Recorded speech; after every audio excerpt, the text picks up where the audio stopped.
Hello, this is John Miares from the Great Lakes Regional Field Office in East Lansing, Michigan. In this video, I am going to be demonstrating some of the key features and quirks with the CAPI instrument that has been designed for ARMS Phase 2.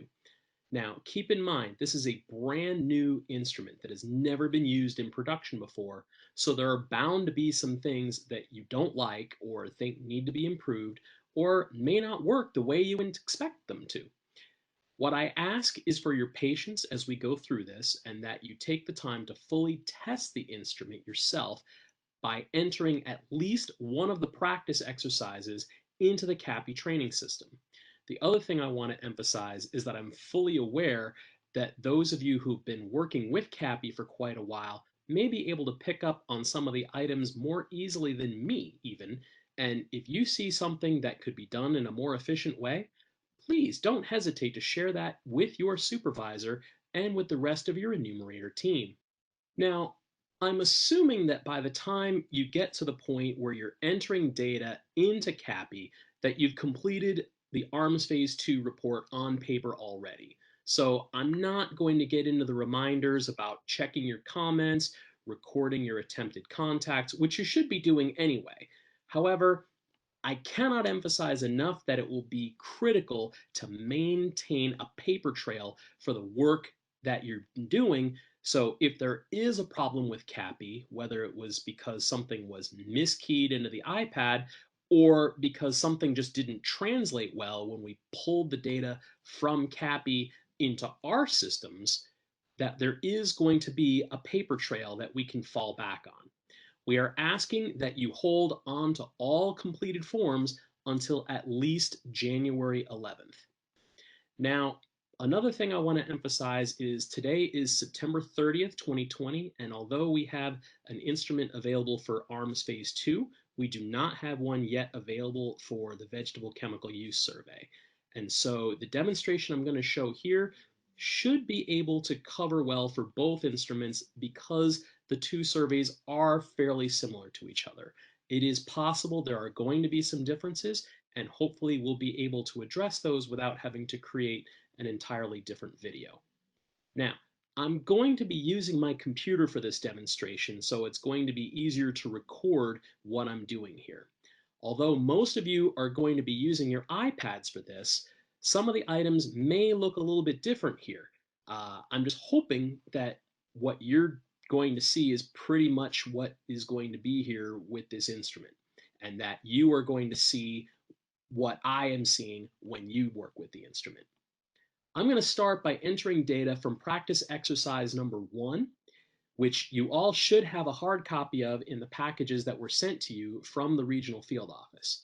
If you don't have a copy of that, a copy can be opened from the ARMS 2 page on the Purdue GLR site. With that, I'm currently in CAPI training and I've assigned myself some IDs to myself to use as test records. All of you should have at least one record available to you for testing purposes in CAPI training. If for some reason you do not, then please contact your supervisor or your NASDA coordinator and we can get that corrected. So the one I'm going to choose is going to be this one. And let's see, we have our verify information here. I'm going to verify the address, and it is going to open up the CAPI instrument.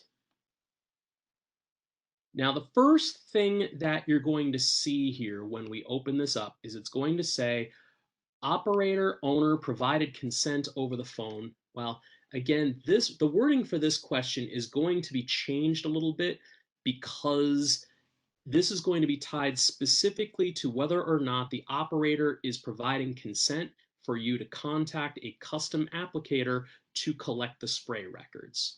However, the way the routing in this questionnaire will go, in order to enter any data into CAPI, we pretty much need to agree to this answer. Otherwise, it'll essentially go to the very end and it will consider the report to be a non-response.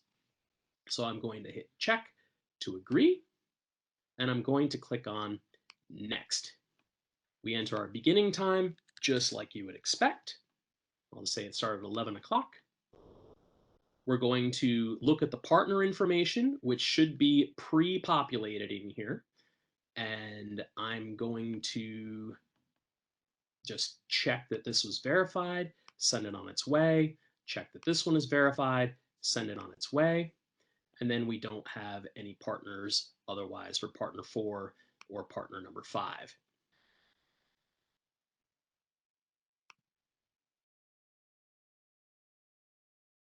After we validated the partners, we're now going to go into the meat of the questionnaire. We're first asked, how many total acres of soybeans did this operation plant in the 2020 crop year? We can enter this into the cell. This example had 1,500 acres with 9 fields. You could also use the calculator in order to enter these particular values in here. As I go to next, it says to identify the soybean field that we're going to be using for this survey. The direction is indicated on the label of the questionnaire. It is also on the label of the kit envelope. It should also be listed in your detailed assignment listings. For this particular example, we're assuming we're using the northernmost field on the operation. So I'm just going to click northern field. And I'm just going to come up with a name to help describe where this field is actually located. And I'll just say near the town shed. I want to know how many acres of soybeans were planted in this field for the 2020 crop. And according to my practice exercise, it is a 60-acre field. So I will type in 60 in here. The next question is asking, were commercial fertilizers, nutrients applied to the selected field for 2020? Include those operated from landlord? Yes. Now, for this particular example, we had, now this is where it gets a little bit interesting. If you look carefully at the way that example is structured, it says that there was one application, but there were 2 different fertilizers applied to the field. The way that this question is set up, in order to be able to look at the 2 different fertilizer products, what we're going to need to do is put the number 2 here. But I'm going to add a comment which is going to say, actually did a blend of 2 fertilizers in the same application. And that's going to be important so that we know how many times the operator has passed over the field. So now here is where we are going to be able to enter the fertilizer information. There's a few different ways that we can do this. One way is to just enter the formulation in here. I'll say this is 0, 0, 60, 0. What quantity was applied? Or say 200 pounds. Now, one thing you're going to notice is that I'm already running out of room. And on your iPad, this is going to be a similar situation because your iPad screen is only so wide. What I would recommend doing is going up to here where you would normally see the hamburger, looking at this menu on the side and closing that up. And that's going to hopefully open up some extra space for you to be able to record more information and to be able to see the entire table. So here I am on my first line. I've got this 200 pounds per acre.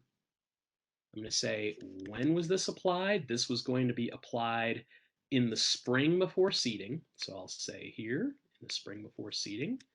How was it applied? It was applied using broadcast without incorporation. And how many acres were treated? We're going to say it was the entire 60 acres.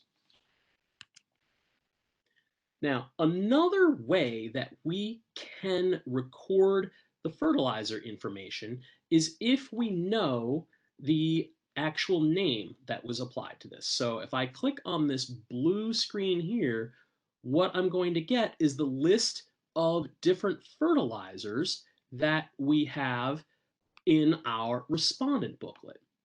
So one possibility here is that if you see the fertilizer that was applied, we could just directly pick that from the list. So I'll just say they put on potassium nitrate, although that isn't the one from the example. But if I select potassium nitrate, then it will automatically fill in those values into the table. I then just need to add the further information in here. I'll say it was 100 pounds per acre this time. And again, I'll say it was in the spring before seeding, and we'll do broadcast ground without incorporation. Now, in order to look at some more ways that we can use that search feature, I'm going to back up and I'm going to add a couple more lines of fertilizer here. So I'm going to say, make that a 4. I will go now here. We've made that a 4. It's now open 2 additional lines in my fertilizer table. If you don't want to scroll through the entire list of different fertilizers that are available, one thing that we could do is just type something into the search box like anhydrous. If I just type ANH, that will bring anhydrous ammonia directly to the front. I will hit select, and then that will autofill 82% nitrogen on here. So I'm just going to put 50 pounds. And I'll say this was done after seeding and that it was foliar directed spray. One warning that I will give in using this list is, let's say we pick something that has a range in it. Like say we're looking at ammonium phosphate. If I select this, it's going to try to autofill the range into the various cells. So it's going to say 11 to 18 or 46 to 48. You don't want to leave those ranges in there. I believe on the computer side of things, when we go to pull it in, it will end up pulling the low number, or it might not pull anything at all. So if this was supposed to be 1846, then I would actually change this to 18, then 46, then 0, 0, and then I'll add my totals here. We'll say 100 pounds after seeding, foliar directed spray. And then again, I need to make sure that my data are consistent across the cells 60 acres here.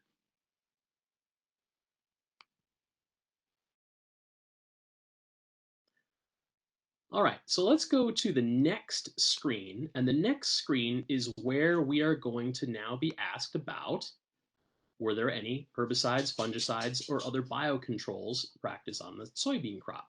We'll say yes. How many products were applied? To save ourselves a little bit of time, I'm just going to say 4. I guess we could say 5. Let's do the 5. All right. It's giving me 5 lines of chemicals that I can enter the data into. So this is going to look a lot like the left-hand page. You're not going to be able to see all of the data for both sides of the table right away. We're going to have to go to the next screen to be able to follow along and enter the data that you would normally see on page 7 of the paper questionnaire. The first chemical that is being entered on here is Buccaneer. And Buccaneer, easiest way that I would do this, and I would strongly recommend, even though it might be a pain, we'll click on this chemical lookup, and this is going to show you pretty much everything that is in the respondent booklet. It says showing 1 of 10 of 407 entries. Knowing that what I'm looking at is Buccaneer, I'm going to type into the search box BUC, and there I have it here, Buccaneer glyphosate herbicide. I have the EPA number that I can verify things with, and it has the code. So if I select this, it will automatically fill that I have the right product here. It will put in the product code, and it will tell me whether it was liquid or dry automatically, because it will know this from the respondent booklet. Now, this is going to be part of a 3-mix tank mix. So I'm going to say that this was going to be line 1 is the first line of my tank mix, that this was going to be before planting, and I applied 1 quart per acre. So I'm going to type in a 1 in this column, and then nothing in here for the total amount, and then I can pick quarts. The second line was going to be 2,4-D LV4. And now there's a bunch of 2,4-Ds in here. If I go to do the lookup, I could just start by typing the number 2. And again, that narrows it down quite a bit, but I still have 17 entries that I could be picking from. It does say 2,4-D LV4, so that's going to come up with this product code 40657. If you don't know that that's the right one, you can do a double check using the EPA number and see if that all lines up. Now, one thing I want to emphasize, I'm going to cancel from here. Let's say you just knew, oh, it's 40657. If I was to try just typing in 40657, it isn't letting me enter that last 7. It's only letting me put in 4 digits. So really the only way that we're going to be able to get the right chemical in here is to use that little blue icon to get the codes in the way we want them to. So the other thing that you really can't do, unfortunately, is you can't just type 2, 4 D and expect that it's going to pick up what we want. In order for it to get the right formulation and the right chemical name, I need to use this little blue icon, do the lookup, and I'm going to be picking here 2,4-D LV4 and hitting select so it knows I'm doing the correct chemical with the correct formulation. And again, this was done as part of the tank mix with the first chemical. And it said I applied 1 quart per acre. This is also going to be before planting. Remember, we want to make sure that those are going to be consistent as we enter them all for the tank mix. So this is going to be 1 quart per acre. Now, my third line on here, my third chemical that it says in the practice exercise is something called ledger. Now, if I go looking up ledger, what you're going to see here is that it's not there. And that is going to be somewhat problematic. But this is no different than what we would have done had we had to do this on paper. So what do we do from here?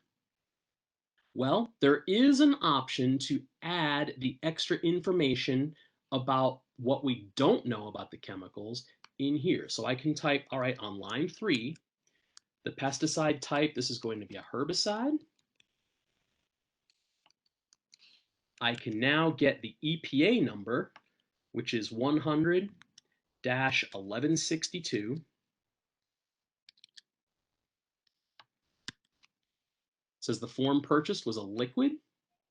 And I'm just going to say, where was it purchased? I'm going to just say Wilbur Ellis, just as a name to put in there.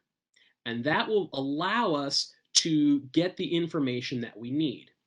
Now, one of the other things that we could do when I click on this icon is I could do the search by the EPA number. And as I look at that EPA number, I'm getting something called boundary 6.5 EC, which is an alternate name for this product. So what I'm going to do here is I'm going to select that. And hopefully we would have realized this before we would have gotten to this point in the survey. So this one says we're using 1.75 pints. That is part of that tank mix. So again, it's going to be before planting. I will type this in as 1.75 and then enter over here, pints.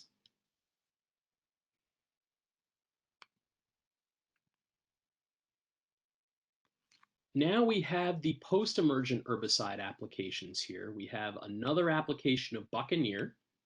So I'm going to again pull in Buccaneer glyphosate herbicide as so. This one came as part of the tank mix for line 4. This was after planting. And again, they put 1 quart. And the final product was something called gramoxone. But again, I can't just type the name in here. I do need to hit my blue icon. And as I go with here, gramoxone intion, I'll select that. I have it as part of the tank mix with line 4. It was applied after planting, and this was only going to be 1 pint.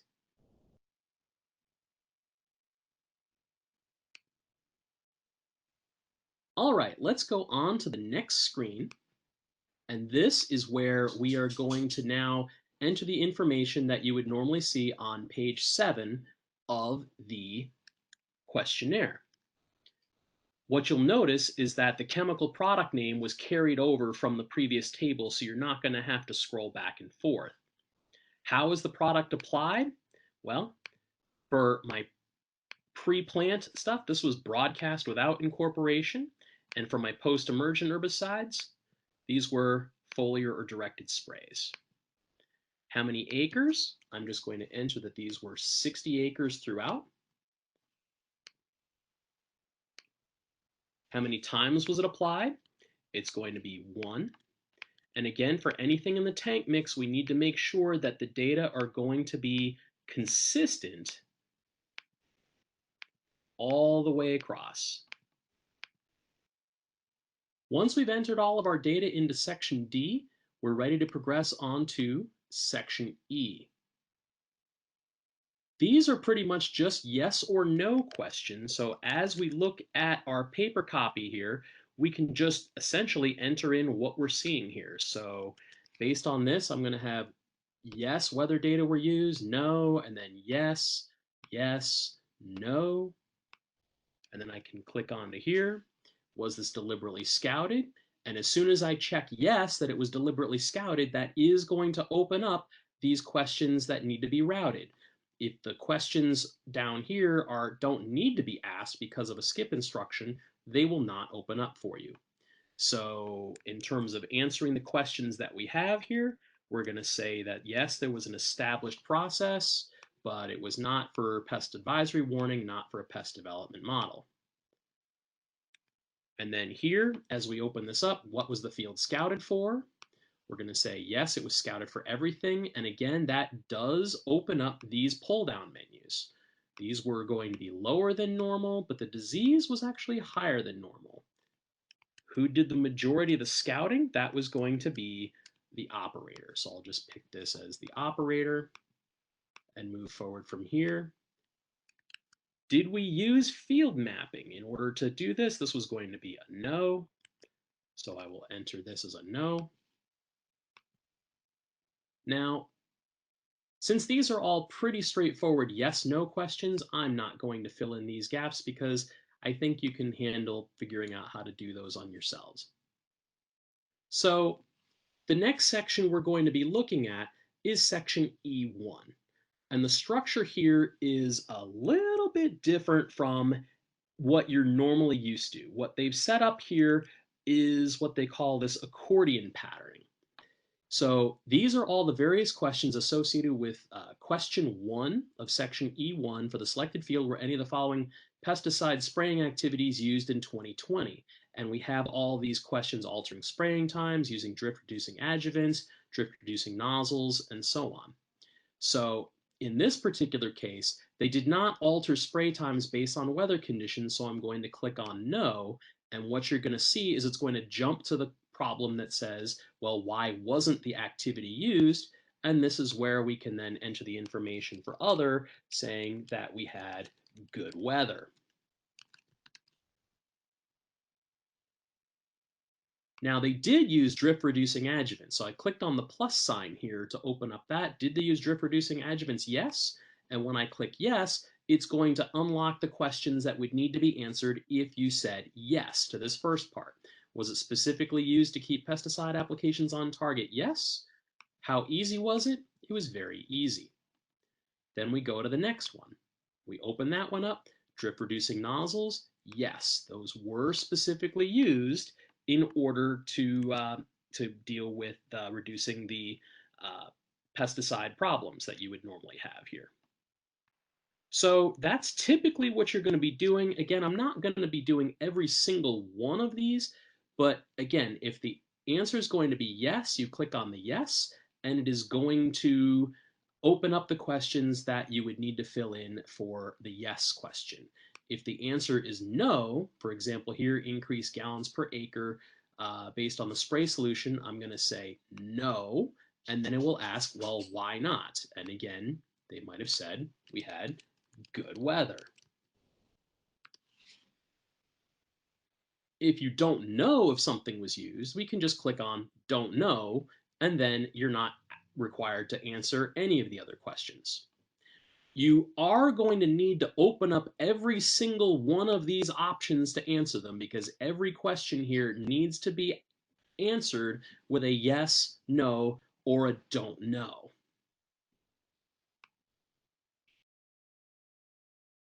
All right, now let's go on to the next question where they're asking about whether or not pre-emergent pesticide applications were applied to the field during 2020 using ground boom sprayers or aerial sprayers. Well, in this case, knowing from Section D, we did have pre-emergent herbicide applications, so we can say yes. If this was done through ground boom sprayers, we would say yes, and it will ask us to fill in the table. If it said we used aerial sprayers, we click yes, but then it will bypass the table. If we did not make pre-emergent pesticide applications, we can check no. However, you know that we did based on what we put into Section D. So I'm going to click on yes. And this is where we're going to have this table that we will fill in with the various questions. Now, I'm going to switch really quick over to the paper questionnaire. So what you're going to notice here on the paper questionnaire is you were filling in various codes in here. That the typical spray volume, you had a code 5. For the operating pressure, we had a code 5. And then we were working with these as with a 5 in there. The problem that we're going to have with this is that when I go to look at the pull down options here, I'm not seeing codes, I'm seeing values.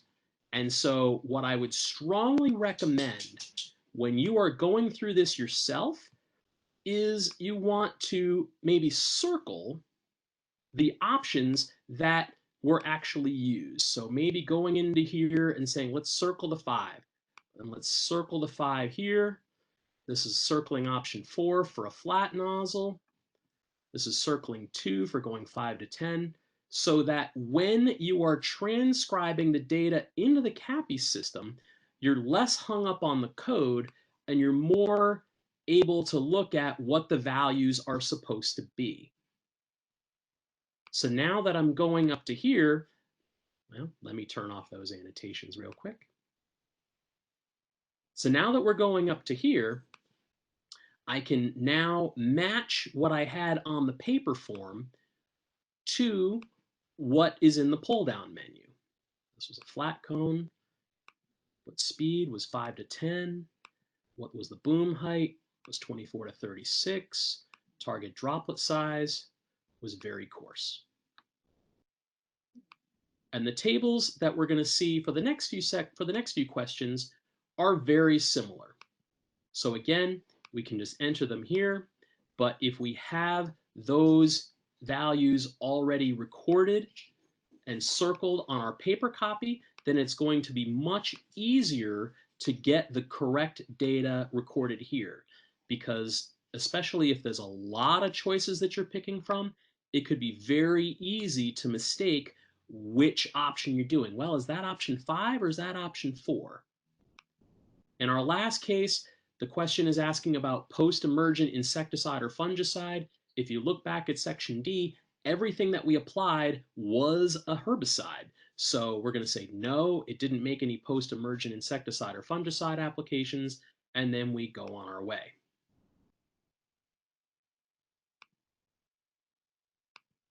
All right, once we get through those particular questions, then we have some pretty easy pick lists to work with. So, all right, this was done through a scheduled calibration, so I'll check the box there.